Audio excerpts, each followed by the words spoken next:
Assalamualaikum warahmatullahi wabarakatuh.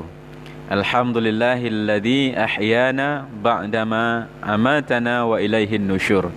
Asyhadu an la ilaha illallah wahdahu la syarikalah wa asyhadu anna Muhammadan abduhu wa rasuluh. Allahumma salli ala sayyidina Muhammad wa ala ali sayyidina Muhammad. Kaum muslimin, saudaraku yang dirahmati Allah Subhanahu wa taala, hari ini Jumat 12 Jumadil Awal 1443 Hijriah. Mohon maaf, video kita ada suara desahan hujan nih. Karena di luar sedang hujan lebat. Sudah 3 hari ini saya berada di Padang Selatan. Sudah 3 kali subuh, termasuk subuh kali ini selalu hujan lebat. Alhamdulillahirabbil alamin, rahmat dari Allah Subhanahu wa taala. Semoga kita senantiasa dalam kebaikan dan keistiqomahan. Amin ya rabbal alamin. Kami berharap kepada Allah Subhanahu wa taala, semoga waktu yang diluangkan untuk menonton video ini Allah ganti dengan rezeki yang berkah, badan yang sehat, penyakit yang diangkat, umur panjang dalam taat. Amin ya rabbal alamin. Kaum muslimin yang berbahagia, Rasulullah sallallahu alaihi wasallam jauh beribu tahun silam telah mengingatkan kita. Sayati ala ummati zamanun, akan datang suatu masa kepada umatku di mana mereka yuhibbunal khamsa, lebih cinta kepada 5 perkara, wa yansaunal khamsa, dan melupakan 5 perkara. Yang pertama adalah yuhibbunad dunya, mereka cinta kepada dunia, wa yansaunal akhirah, lupa akan akhirahnya. Yang kedua adalah yuhibbunal hayata, mereka lebih cinta kepada kehidupan, wa yansaunal mauta, dan lupa akan mati. Yang ketiga, wa yuhibbunal kusura, mereka cinta kepada gedung rumah mewah mereka, wa yansaunal kubura, tapi lupa akan kuburnya. Yang keempat, wa yuhibbunal mala, cinta kepada harta bendanya, wa yansaunal hisaba, lupa akan hisabnya. Yang kelima, yuhibbunal khalqa, cinta kepada makhluk, wa yansaunal khaliqa, tapi lupa kepada Allah Subhanahu wa taala yang telah menciptakannya. Saudaraku yang berbahagia, dunia adalah alam yang fana. Dia baharu, tidak kekal. Artinya segala yang ada di dunia ini akan mengalami kerusakan. Semuanya akan rusak, tidak ada yang tersisa. Kebahagiaan, kemewahan, kemegahan, kedudukan, jabatan, dan lain sebagainya pada waktunya akan rusak, binasa. Tidak ada yang kekal abadi. Bila masanya itu tiba, semuanya itu akan seperti debu di atas telapak tangan lalu dihembuskan.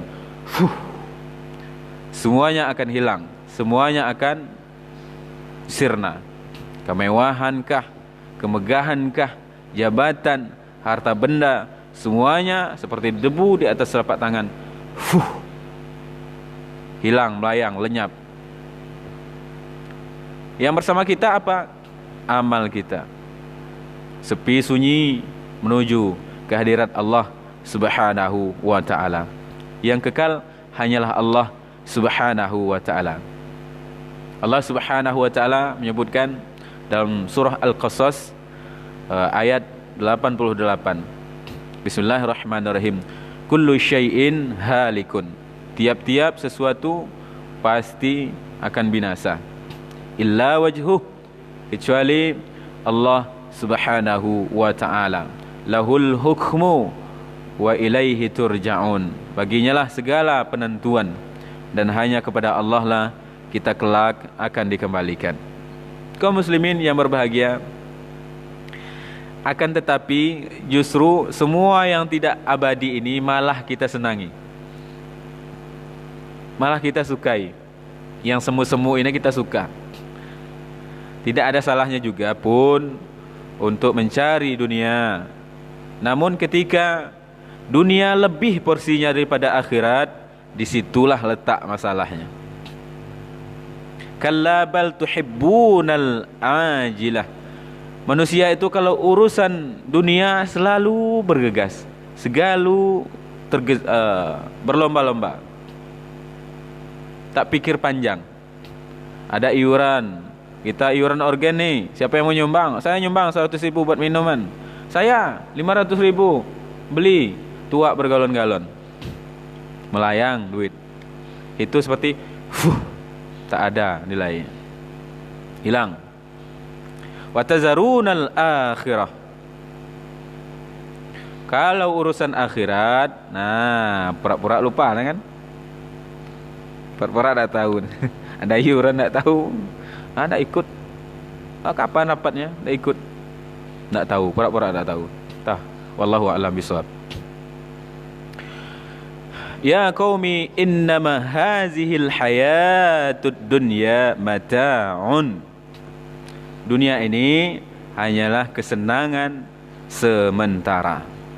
Wa innal akhirata hiya darul qarar. Dan akhirat itulah tempat yang kekal abadi. Kaum muslimin yang berbahagia, kita kembali kepada hadis tadi yang menjadi dasar pembicaraan kita pada kali ini.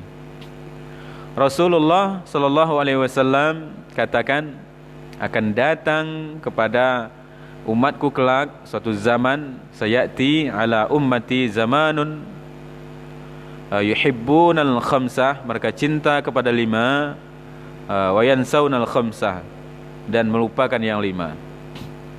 Pertama, yuhibbunad dunya, mereka cinta kepada dunia.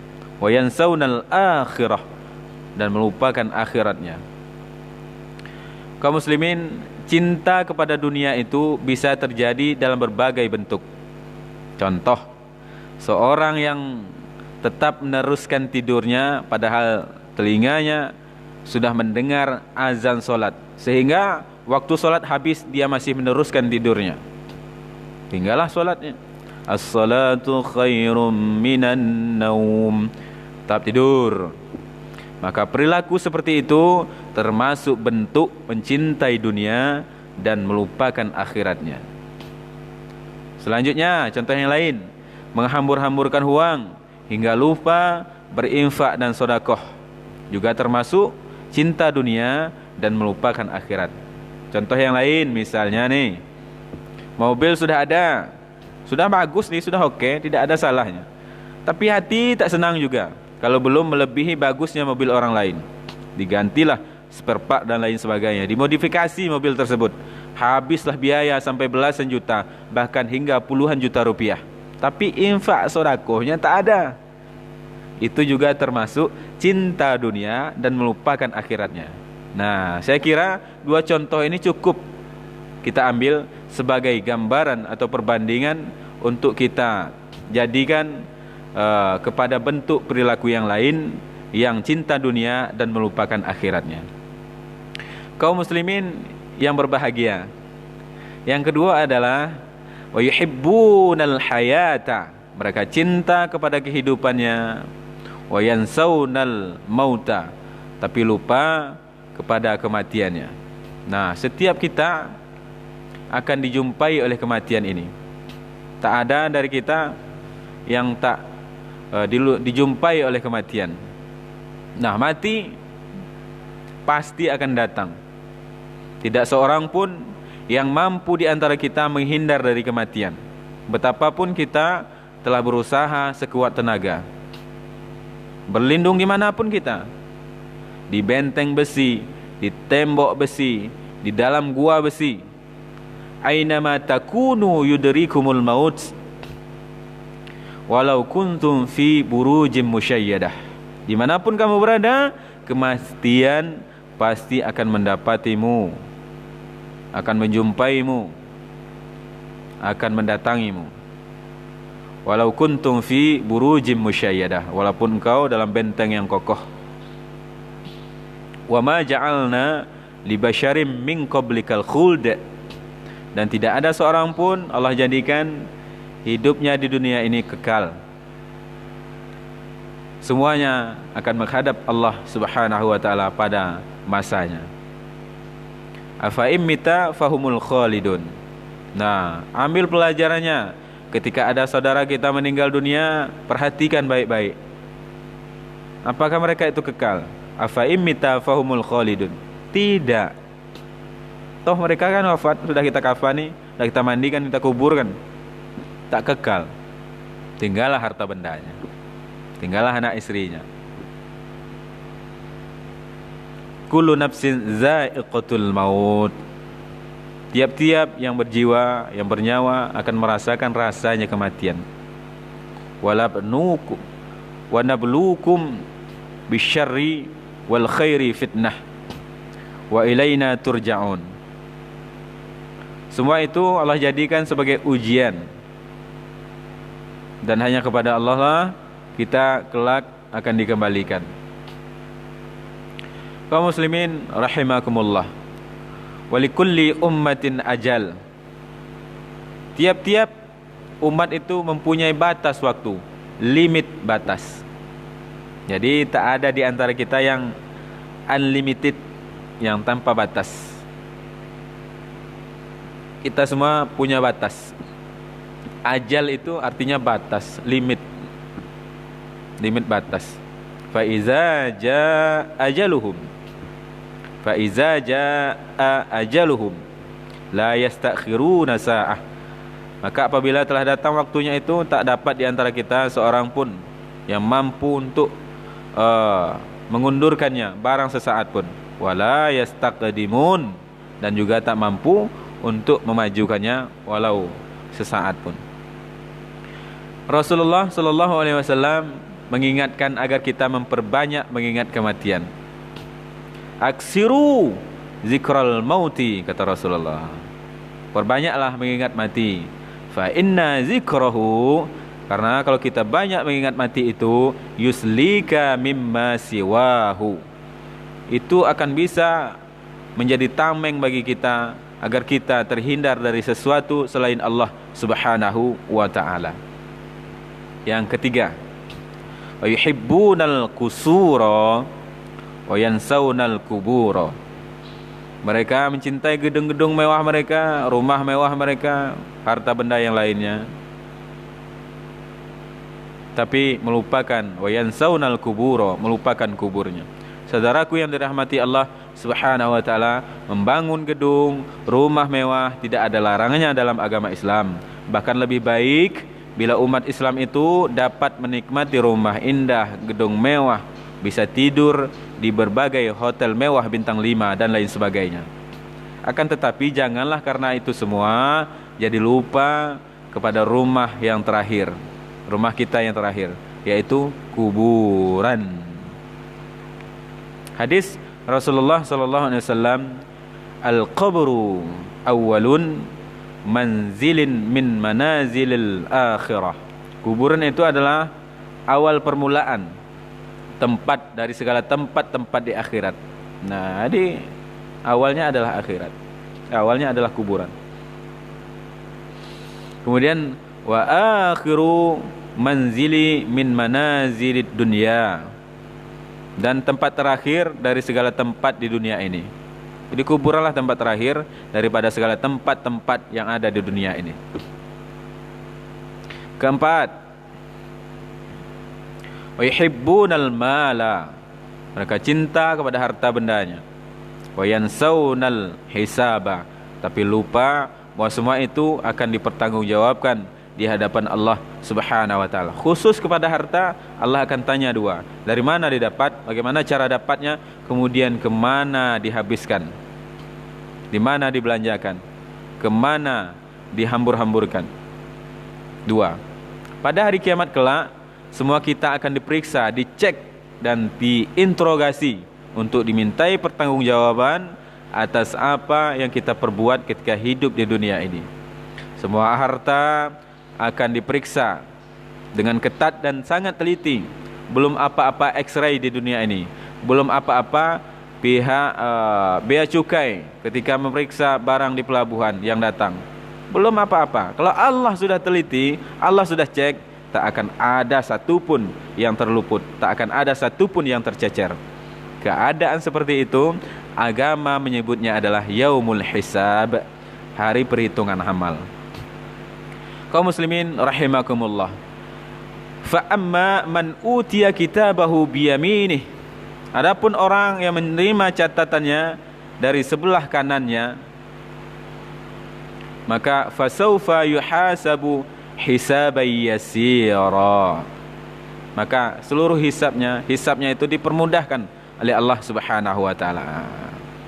Wa yanqalibu ila ahlihi masrura, ketika dia menerima amal catatannya dari sebelah kanan, maka dia kembali setelah itu kepada keluarganya, yaitu orang-orang yang beriman, dengan hati yang gembira ria, dengan senang, dengan girang. Wa amma man utiya kitabahu wara'a dhahrihi, adapun orang yang menerima catatan disodorkan dari belakang, ambil nih, ambil. Fasaufa yad'u subura, dia akan berteriak, celaka aku, celaka aku. Wa yasla sa'ira, karena dia telah tahu di mana dia akan bertempat tinggal. Hatinya kacau gelisah. Nah, ini ibarat anak SD menerima rapor setelah ujian akhir semester telah selesai dilaksanakan. Tibalah masanya hari yang ditunggu itu. Pak Kepala Sekolah mengumumkan, anak-anak, alhamdulillah ujian akhir semester telah selesai dilaksanakan. Semoga hasil ujian kalian memuaskan. Pada hari Sabtu depan, rapor hasil ujian kalian akan diberikan.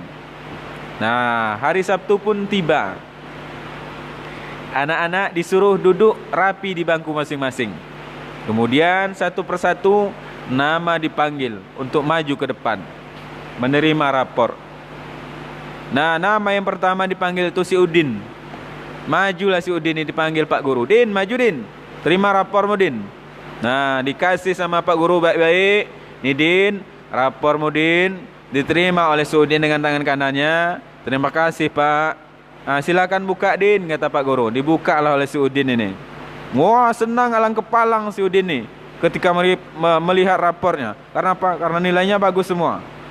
70, 80, 90, 100. Senang alang kepalang si Udin. Sampai melompat kegirangan. Karena apa? Setelah melihat nilai rapornya bagus semua, girang dia. Sampai ke bangku tempat duduknya, dia masih kegirangan. Nah, apalah lagi kalau yang dapat juara 1. Tak tanggunglah senang hati.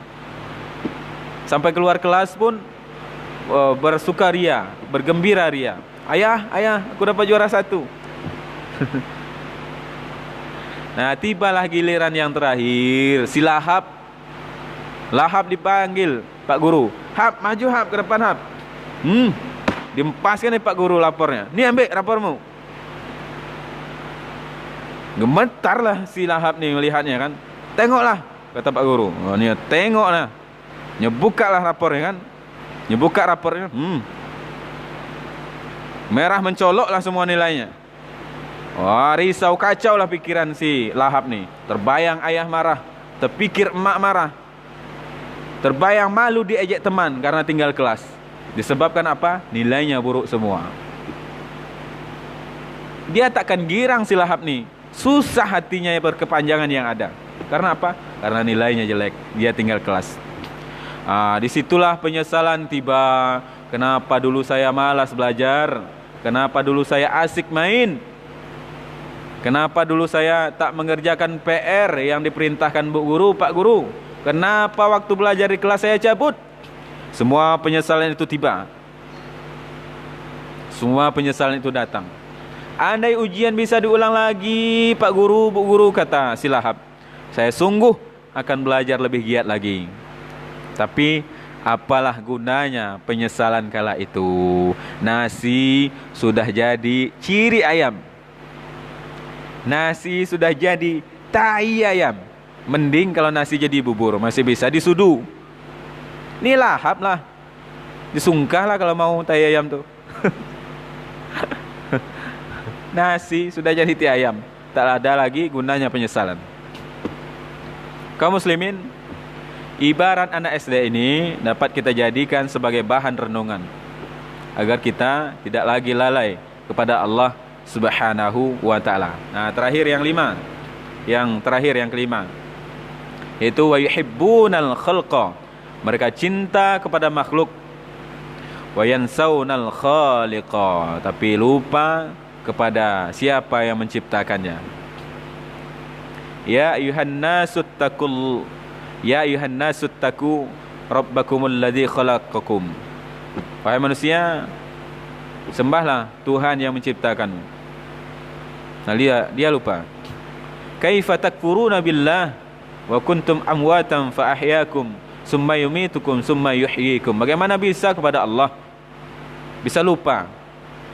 Padahal engkau sebelumnya tiada, kemudian Allah adakan, kemudian tiada lagi, kemudian Allah bangkitkan. Kenapa bisa lupa?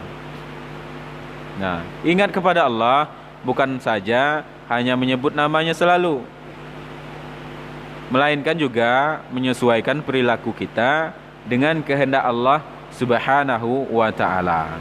Dan inilah cara yang penting, karena hangus tak bernilailah bila suatu selalu menyebut nama Allah dengan jumlah tertentu sekalipun, sementara kemaksiatan terus dilakukan.